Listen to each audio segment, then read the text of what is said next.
Salve, salve, galerinha! Tudo legal com vocês?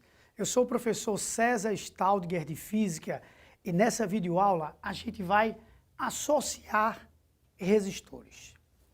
Mas antes, deixa eu te fazer duas perguntinhas, tá? Pense nessas respostas porque elas serão super importantes para a continuidade da nossa aula. Vamos lá. Vamos primeiro para um contexto natalino, tá certo? Vamos pensar aqui no Natal. No Natal, a gente encontra vários ambientes que ficam enfeitados, normalmente com lâmpadazinhas, tá? Árvores de Natal, portões de casa, prédios, a própria casa às vezes, enfim. Vocês, normalmente, há uma tradição de se utilizar lâmpadas pequenininhas, tá? Para enfeitar as casas, os ambientes nessa época do ano. Alguma vez você já passou pela chata situação de apagar 10, 12, 15 lâmpadas de um enfeite, por exemplo, da árvore de Natal de sua casa, ou do seu quarto, ou do seu prédio, não sei. Você já passou por essa situação? Você tem a certeza de que não foi tudo, que não foram todas aquelas lâmpadas que queimaram, que foi um ali que queimou. Você diz, pô, tudo não pode ter queimado ao mesmo tempo, tá? Normalmente queima só um ali, mas apagam várias. E encontrar que queimou é que é bronca, você não consegue. E aí você tem que trocar todo aquele ramo que às vezes tem 10 lâmpadas ali, 12, 15, 20, sei lá quantas, e substituir por outra. Isso é uma situação chata. Vamos sair do contexto natalino, vamos para o contexto diário mesmo, tá? Dia a dia agora. Na sua residência, quando você desliga um aparelho qualquer, outros aparelhos desligam também. Assim, você vai e desliga a televisão.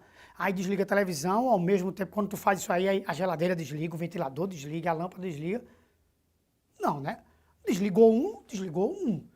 Desligou o outro, mas eles não desligam juntos. Concorda comigo?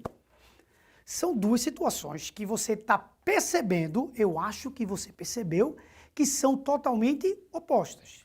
Na primeira situação, no contexto natalino, as lâmpadas estavam trabalhando uma dependente da outra, concorda comigo? Tanto é que uma, quando queimou, várias deixaram de funcionar. Não foi que todas as outras queimaram, mas uma queimou, várias deixaram de funcionar. Há um regime de dependência entre elas. Na segunda situação, você desligou um aparelho, os outros continuaram funcionando. Você desligou 10 aparelhos e um pode ficar funcionando sozinho, não tem problema algum. Ali você percebe, nessa segunda situação, que há uma independência no funcionamento desses aparelhos eletrodomésticos. Então você já está começando a perceber que existem duas maneiras de nós associarmos, de nós fazermos funcionar os aparelhos eletrônicos.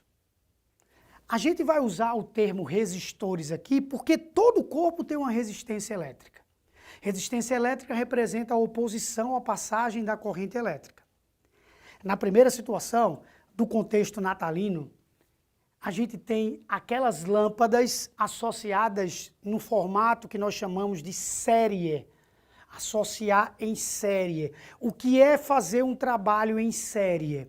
É a pessoa A, B e C vão trabalhar em série, mas a pessoa C é a última dessa série, então ela só começa a trabalhar depois que o A executar o seu trabalho, passar para o B, tá? O B executar, passar para o C, tá? Se o B deixar de trabalhar, por mais que A trabalhe, C não irá trabalhar, ou seja, para tudo, para toda a produção. Isso é trabalhar em série. É pegar essas duas lâmpadazinhas aqui, por exemplo. Vamos supor que sejam duas das lâmpadas desse enfeitezinho de árvore de Natal, que eu aqui chamei de R1 e R2, resistência 1, resistência 2, e fazer com que a mesma corrente elétrica passe por elas.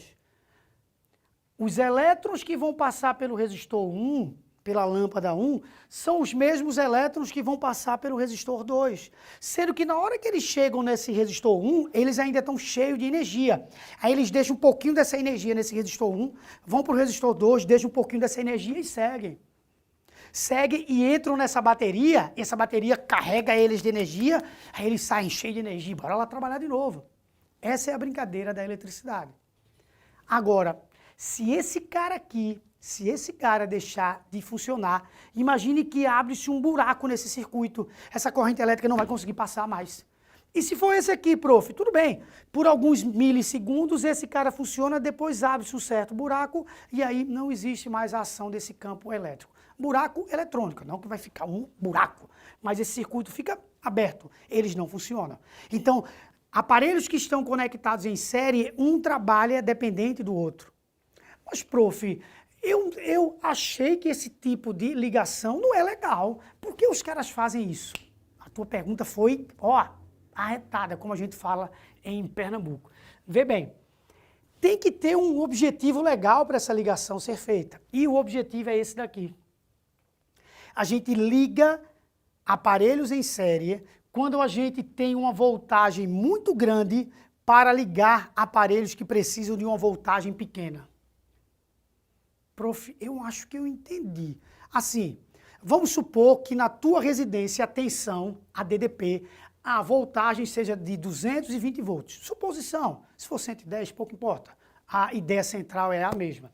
Então, você tem uma voltagem de 220 volts para uma lâmpada que precisa de 10 volts. Essa lâmpada vai queimar. É muita energia para uma lâmpadazinha dessa. Aí o que você faz? Você pega várias lâmpadazinhas dessa, coloca em série e aí os 220 volts vão ficar distribuídos em várias lâmpadazinhas. Imagine que cada lâmpadazinha dessa minha aqui precisasse de 9 volts. Eu tendo uma bateria de 18 volts, eu deixo 9 volts numa lâmpada, 9 volts na outra lâmpada e elas vão funcionar em série tranquilamente.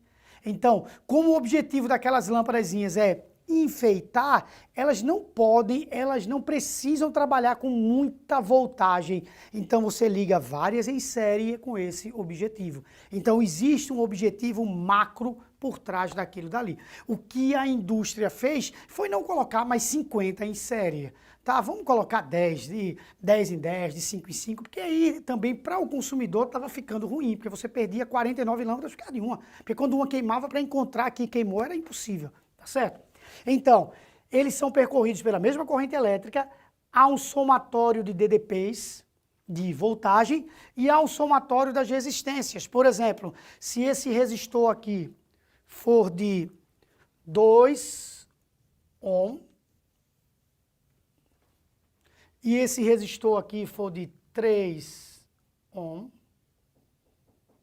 a resistência equivalente, ou seja, você pode substituir essas duas lâmpadas por uma única.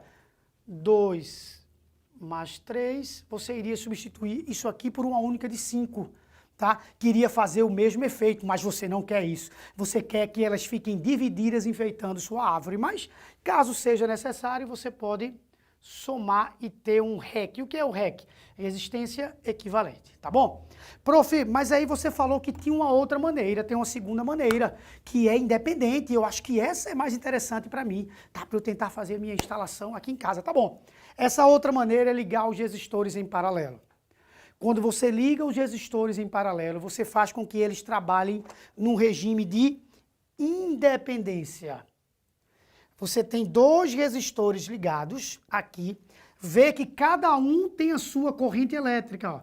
Os elétrons que vão para o resistor 1 são diferentes dos elétrons que vão para o resistor 2. Se o resistor 1 queimar, o 2 funciona tranquilamente. O seu ventilador queimou, mas tu tá assistindo televisão lá, cara. Sentindo calor, ok, mas tu tá assistindo televisão, sem nenhum problema, porque eles trabalham em regime de independência. E aí é legal no contexto de eletrodomésticos. As características da ligação de independência, que nós chamamos de paralelo, características, eles ficam submetidos à mesma voltagem. Todos os eletrodomésticos da sua casa estão submetidos à mesma voltagem, a não ser se você fizer uma modificação em um determinado cômodo da sua casa.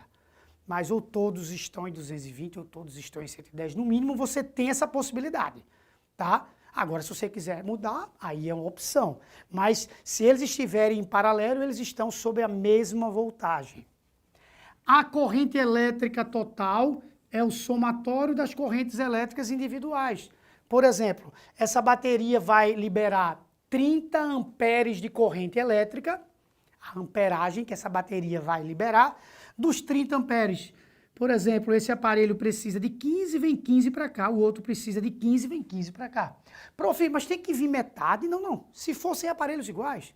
Mas se um precisar de mais, por exemplo, se um deles for o ar-condicionado, desses 30, o ar-condicionado manda 25 para mim. Porque eu preciso de muita corrente elétrica. E o outro aqui é um secador de cabelo. Ele faz, então manda 5 para mim, não tem problema não. Tá? Óbvio que isso já é tudo dimensionado pelo eletricista, tá? Mas a ideia é que haja uma independência entre eles. Cada um dos aparelhos recebe o que for suficiente para ele funcionar. E aqui também existe o cálculo da resistência equivalente, que é um cálculo mais árduo, mais árido e que não tem grandes necessidades de no cotidiano você se deparar com essa situação. Aqui é legal, aqui é só para compor nossa ideia, porque senão ficaria faltando. Poxa, como eu posso calcular, caso eu queira, mesmo não sendo tão útil, a resistência equivalente dos meus eletrodomésticos? Bom, se tu quiseres, tu faz isso daqui. Tu pega, calcula cada uma das resistências ou pega no manual e faz esse cálculo aqui, que, repito, não é um cálculo agradável e nem tampouco útil no nosso cotidiano. É para compor uma ideia que a gente precisava compor para não ficar com esse vazio, com esse gostinho de faltou algo, tá bom? Então, resumindo o que nós conversamos nesse nosso encontro aqui, a gente mostrou como você pode associar, como você pode ligar os eletrodomésticos na sua casa, de maneira que eles trabalhem de forma independente, que é a ligação em paralelo, onde eles, se um queimar, o outro funciona normalmente, se um parar de funcionar, o outro segue sua vida, ou de forma dependente, fazendo com que um trabalhe junto com o outro. Parou um, para todo mundo. Queimou um, para todo mundo. Não é queima todo mundo, não. Para todo mundo. Não há a melhor escolha sempre. Há a melhor escolha para cada situação. Cabe a você ver qual é a sua, tá bom? Então, tira uma foto aqui do nosso quadro e a gente se encontra na próxima videoaula. Aquele abraço. Tchau, tchau.